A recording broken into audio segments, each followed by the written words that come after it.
أمتنا تشبه بنيانا وليبقى البنيان قويا، نتعاون في الخير جميعا، نتكاتف في الحق سويا، ولننشر في كل مكان أخلاقا فاضلة عليا بسم الله والحمد لله والصلاة والسلام على أشرف خلق الله.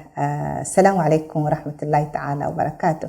أعزائي المشاهدين، أهلا وسهلا ومرحبا بكم في الحلقة الثانية من موضوعنا كيف نحقق الأمن النفسي في حياتنا. وتناولنا في الحلقة السابقة تعريف الموضوع، ما هو الأمن النفسي وما هي مصادر الأمن النفسي وما هي أسباب التي تجعلنا نشعر بعدم الأمان. والآن إن شاء الله في هذه الحلقة إن شاء الله حتناول موضوع الجزء الثاني، اللي هي دائما نحن في موضوع حلقاتنا نتناول دائما في الجزء الأول تعريف بالموضوع، ونأتي في الجزء الثاني من المحاضرات أو من الحلقة نوضح فيه الجوانب العملية، كيف نحن يمكن واحدة من أهداف هذه الحلقة أو هذا البرنامج يكون عندنا آلية التعامل مع كل المشكلات الحياتية اللي تواجهنا. نبدأ في حلقتنا بالحاجة إلى الأمن النفسي. ما هي حاجتنا إلى الأمن النفسي؟ إلى أي مدى هذا الموضوع مهم؟ أولا لأنه يعتبر الأمن هو واحدة من أهم مصادر التوافق. إذا كنت أنا لم يعني ما كنت أشعر بالأمن مع من حولي من البيئة اللي أنا أعيش فيها، إذا كان أهلي، أقربائي، أصدقائي، عائلتي، بلدي اللي أنا أعيش فيها، أو البلد الثانية اللي هي أنا أعيش فيها، حقيقة إذا لم أشعر بالإحساس بالأمن ما حأستطيع أتوافق، ما حأستطيع أتعامل مع غير من المجتمع. كذلك هو حاجتنا للأمن النفسي لأنه عامل مهم للصحة النفسية. الشخص اللي يتمتع بالإحساس بالأمن، الشخص الآمن وهو يعيش حالة من الإحساس بالأمن، أكيد هو يتمتع بحالة نفسية، لأنه الحالة النفسية أن تكون خلو النفس من هذه الاضطرابات، خلو النفس من كثير من المشاكل النفسية، إذا كانت منها المخاوف، القلق، الوساوس وغيرها. الحاجة إلى الأمن النفسي كذلك يعتبر ضرورة لاستقرار المجتمع، ويمكن نلاحظ أن إحنا كثير من الدول، كثير من المجتمعات نتيجة لعدم وجود الأمن هذه المجتمعات هاجرت بلادها واضطرت أنه تعيش في بلاد غير بلادها، فبالتالي كان هو السبب الأساسي لعدم استقرار هذا المجتمع أنه عدم إحساسه بالأمن. إذا أنا فقدت نعمة الأمن فما أتوقع أنه في شيء آخر يستحق أن أنا أعيش في هذه البلاد. العنصر الثاني يحقق السعادة. الشخص اللي يتمتع بالإحساس بالأمن، الشخص اللي يتمتع بحالة من الاستقرار النفسي أكيد يشعر بالسعادة، يشعر بالمرح، يكون إيجابي، يتفاعل مع الآخرين. وكذلك هو عنصر أساسي للثبات، بمعنى أنه مثلا ناخذ مثال الطفل اللي يعاني من عدم إحساس بالأمن، هل تتوقع أن هذا الطفل يكون عنده المقدرة في أنه في حله للواجبات، في الاختبارات، في حتى في البيئة المدرسية؟ وأنا أتذكر موقف من المواقف، إحنا في مرحلة وأثناء مرحلة البكالوريوس كان عندنا عمل في المدارس، واحدة من الحالات اللي مرت علي إنه الطالب ما يرفع يده يجاوب. فلما سألت الطالب يعني ما هو السبب، إن أنت تعرف الإجابة، هو عارف الإجابة، لكن لأنه تعود في البيت ما كان عنده مجال، إنه ما في حرية يتمتع بها في البيت، فدائما هو عدم إحساسه بالأمن في البيت كان واحدة من أسباب إنه هذا الطفل فقد الثقة، ما يكون عنده ثبات، ما يقدر يواجه حياته، حتى ما يستطيع يدافع عن نفسه في المدرسة مع الزملاء. فيبقى إنه الإحساس بالأمن وعامل الإحساس بالاستقرار النفسي هو يعتبر أساس لحياتنا نتوافق مع غيرنا. نأتي لأهمية رقم 1. حقيقة هذا الإحساس بالأمن يوفر لنا بيئة تساعد الجميع على الازدهار والنمو. الشخص اللي يشعر بالأمن حيتطور، حينمو، تكون حياته فيها كثير من النجاحات، على عكس الشخص دائما اللي هو عايش في حال عدم الأمن، بالتالي ما حيكون عنده رغبة للنجاح ولا للإنجاز ولا لأي شيء، فتجد أنه هو حبيس هذه الإحساس اللي هو فيه المخاوف وغيره. يعني تحسين تقدير الذات والثقة بالنفس، ودي يمكن تتعلق بالنقطة السابقة، أن الشخص اللي يتمتع بالأمن يكون عنده ثقة في نفسه، يكون عند هذه تكون شخصية قوية جدا، أقدر أنا أطرح رأيي، أتعامل مع غيري، تكون عندي هذه الثقة، لأن هذه الثقة نابعة من أن نشعر بالأمن. فيعني النفس تخلو من المهددات، فيكون هو واحدة من ضمن أهمية هذا الموضوع. يزيد التواصل الإيجابي والشعور بالمسؤولية، يجعل الفرد ماذا يساعد، يطلب الحاجة والمساعدة من الآخرين. الآن نأتي ما هي خصائص الأشخاص اللي يتمتعون بالأمن النفسي؟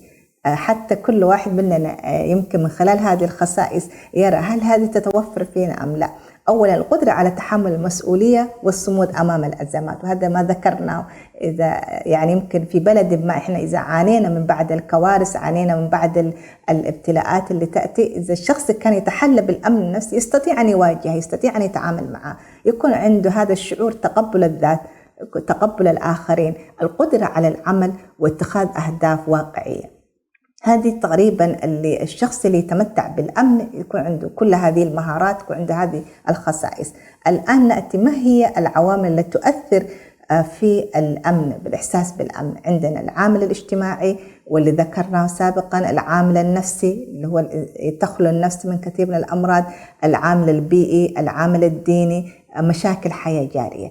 فكل هذه العوامل اللي حقيقة هي تؤثر. إذا كنت أنا آمنة في وظيفتي، أنا يعني يمكن أنا دامنة إنه عندي وظيفة مصدر دخل معين، حقيقة هذه تكون من الأشياء اللي تأثر علي، أشعر بالأمن أم لا. كذلك إذا كنت أنا آمنة على ديني، إنه وده اللي نحن ذكرناه فيما ذكرناه بالنسبة للناس اللي تعيش في بعض الدول، ما يكون عندها حرية ممارسة شعائرها الدينية، ليس فقط الصلاة والصيام وغيره، لا، حتى ما هي حتى في مناهج تلك المدارس ولا في طرق تدريسها وغيرها. هذه كلها تعتبر من العوامل اللي تؤثر في إحساسنا بالأمن النفسي. الآن نأتي لجزء هو يعتبر يمكن أساسي في هذه الحلقة، اللي هو موضوع العوامل التي تؤدي إلى الأمن النفسي. إن شاء الله نتعرف على العوامل بعد الفاصل، فاصل ونواصل إن شاء الله. السلام عليكم. سويا ولننشر في كل مكان أخلاقا فاضلة عليا، ولننشر في كل مكان أخلاقا فاضلة عليا ولنبذل. حياكم الله أعزائي المشاهدين. تطرقنا قبل الفاصل إلى العوامل التي تؤدي إلى الأمن النفسي. الآن نأتي نذكر هذه العوامل. أولا هي الثقة بالله، من العوامل الأساسية ومن العوامل الرئيسية اللي تجعلنا إحنا نشعر بالأمن النفسي، اللي هي أولا ثقتنا بالله سبحانه وتعالى. ثقتنا بالله سبحانه وتعالى، كن مع الله ولا تبالي.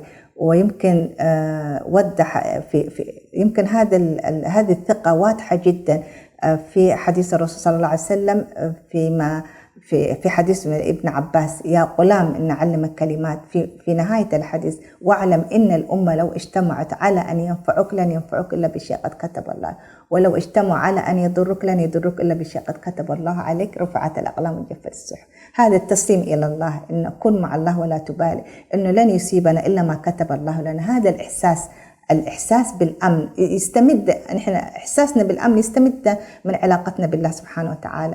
إلى أي مدى أنا واثقة إنه لن يضرني أحد، وما عنده شخص مثلا إذا كان هو من أقربائي غير أي كان هذا الشخص، صلتي بهذا الشخص، يعني إنه أنا أتيقن تماما ما حد يملك السلطان علي ولا حد يضرني ولا ينفعني إلا إذا كان أراد الله سبحانه وتعالى لهذا الشيء. وأنا يمكن أضرب مثال: إذا كان الطفل مثلا، الآن الطفل وهو يتعرض لبعض يعني مثلا التنمر من أصدقائه أو من الجيران كذا، يعني نحن نتخيل هذا الطفل لما يخرج للشارع لوحده كيف يكون شعور بالأمن، مقارنة لما يكون باصطحاب والديه. سبحان الله، هذا الطفل لما يكون هو في صحبة والديه يشعر بالأمن، فما بالكم إحنا لما نكون في معية الله، لما نكون إحنا مع الله سبحانه وتعالى، لا نبالي بشيء. إنه يعني حتى الكوارث اللي تأتي، المصائب اللي تأتي، إذا كانت مصائب زي ما ذكرت يعني ابتلاء مرض غيره فقد عزيز، لكن كلها لو نحن ودعناها في إنه الله سبحانه وتعالى هو المقدر، هو النافع، هو الدار، فيبقى إنه أنا هذا الإحساس تعطيني طاقة، تعطيني قوة داخلية أستطيع من خلال أن أواجه مشاكلي وضغوطي الحياتية.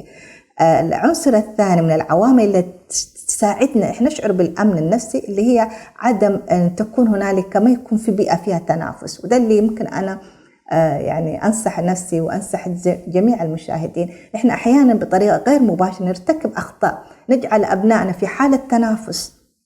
أنا أفضل مثلا ابن على ابن، هذا الشعور الغير يعني إيجابي في كأسلوب تربوي حقيقة يسبب كثير من عدم الشعور بالأمن. لما أنا الطفل يشعر إنه الوالدين فضل أخوه مثلا عليه هو، فبالتالي يشعر إنه ما يشعر بالأمان، إنه في غيره، فهذا يستمد هذا الإحساس بالأمان من البيئة الداخلية. كذلك وجود بيئة مشجعة وغير محبطة، وده اللي ذكرناه. إحنا دائما لما أنا أعيش في بيئة، في مجتمع محبط، مجتمع نظرته نظرة قاتمة، نظرة سلبية، إنه أنا في هذه البيئة حقيقة من الأشياء اللي تجعل الإنسان يشعر بعدم الأمان. يعني على عكس لما أكون أنا في بيئة مشجعة، بيئة دائما داعمة، فتعطينا هذه الطاقة النفسية. عدم وجود تنمر من البيئة المحيطة، وده اللي يمكن ذكرناه بالنسبة للأطفال، إذا كان بالنسبة حتى للكبار.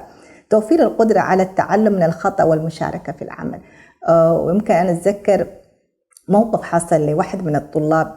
هذا الطالب أنه كان في مدرسة وكان ضمن فريق التايكوندو، كان عندهم نشاط رياضة التايكوندو. الحصل أنه في الموقف أنه الطالب فقد اليونيفورم، الملابس حق التايكوندو، لكن نتيجة لأنه في بيته ما عنده إحساس بالأمن. دائما لو لأبسط لأتفه الأسباب أنه الوالدين دائما يوبخوه ويضربوه، إنه لو أخطأ دائما يعني يشوف أنه خطأ ده شيء يعني لا يغفر يعني. فعدم إحساسي بالأمان، إنه أنا ضيعت، أنا أتذكر وأنا أثناء هذا عملي في المدرسة، فأنا يمكن علاقتي بها كانت علاقة طيبة جدا، فجيت إليه قلت يا ابني إيه اللي حصل وكذا. يقول لي أنا يا أستاذة الملابس ضاعت، بس أنا ما يعني هو ما صارح والدينه، ما قال الحقيقة إيش، إنه هو ألف قصة إنه المنظفة في المدرسة هي اللي سرقت منه الملابس. يعني تخيل إلى أي مدى خطورة عدم إحساس بالأمن داخل البيت. ممكن الطفل يرتكب يعني سلوك سيء، ممكن يصل مرحلة الانحراف. إذا أنا لما أشعر هذا ابني بالاطمئنان، لما أشعره بأنه هذه بيئة آمنة يا ابن، كلنا إحنا نخطأ، فيجد هذه البيئة الحاضنة، بيئة الأسرة نفسها تحتوي أخطاءنا، تحتوي أخطاء الطفل. فطبعا حصل إنه الطفل اللي كان في المدرسة الطالب، فأنا تدخلت في الأمر وحاولت أنه ألتقي مع الأسرة ووضحت لهم دون ما أنا مثلا يعني أنا أوضح أنه يعني اللي حصل بالضبط، لكن أنا يعني يمكن خليت يشعر بالأمان، أنه احتويت الموقف وعالجت الموقف. فعلا كانت من المواقف الواحد فعلا دائما يتذكرها. إلى أي مدى إحساسنا بالأمن داخل بيوتنا بتكون هي سبب في كثير من أخطاء وتجاربنا، اللي تكون أحيانا التجارب اللي تلاحقنا زي ما ذكرنا في بداية الحلقة، واحدة من عدم إحساسنا بالأمن اللي هي تجارب الماضي. كذلك واحدة من الأشياء اللي نحن نحتاج إن حتى نشعر بالأمن، وهي تكون عوامل لإحساسنا بالأمن، اللي هي منح مساحة الحوار. وهذه أنا أناشد كل الأخوة والأخوات والمشاهدين الكرام إنه نحن دائما يكون نهجنا هو الحوار الإيجابي، الحوار الفعال في بيوتنا، لأنه الحوار الإيجابي يشعر الشخص يستمد منه طاقة، يستمد منه هذا الإحساس بالأمن. طيب أنا إذا مارست هذه المهارة في بيتي، فبالتالي أستطيع أن أحاور الآخرين، أستطيع أن أعبر عن رأيي، أستطيع أن أطلب المساعدة وأطلب الحاجة من الآخرين.